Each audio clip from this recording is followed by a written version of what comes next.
BJP MP Etela Rajender BRS MLA మరి రాజశేఖర రెడ్డి మధ్య మరోసారి తీవ్ర స్థాయిలో వాగ్వాదం చోటు చేసుకుంది. సికింద్రాబాద్ దగ్గర నేరేడ్ మెట్లో ఇద్దరు నేతలు వాగ్వాదానికి దిగారు. ఇటీవలే ఇద్దరి మధ్య వాదులాట జరిగింది.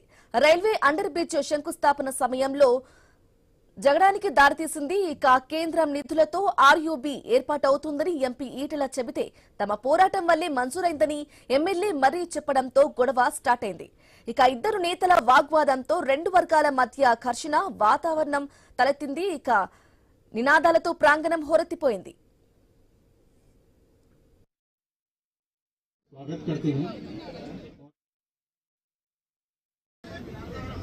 ఆర్థిక పరిస్థితి మాట్లాడు, రైల్వేస్ మాట్లాడు, డిఫెన్స్ మాట్లాడు, రాష్ట్ర ప్రభుత్వం కేంద్ర ప్రభుత్వం ఇంకా మాట్లాడితే ఇంకో అర్ధగంట సేపు మాట్లాడుతుంది. నేను వారిని ఉండరాదు వినడానికి అన్ని వినకపోతున్నా రాజశేఖర.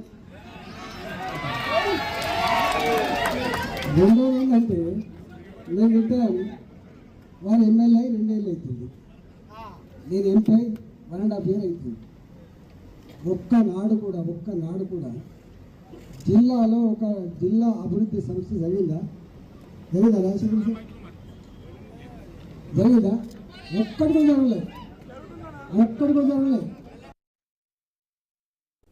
అప్డేట్స్ కంటిన్యూ అయితే షార్ట్ బ్రేక్ తర్వాత స్టే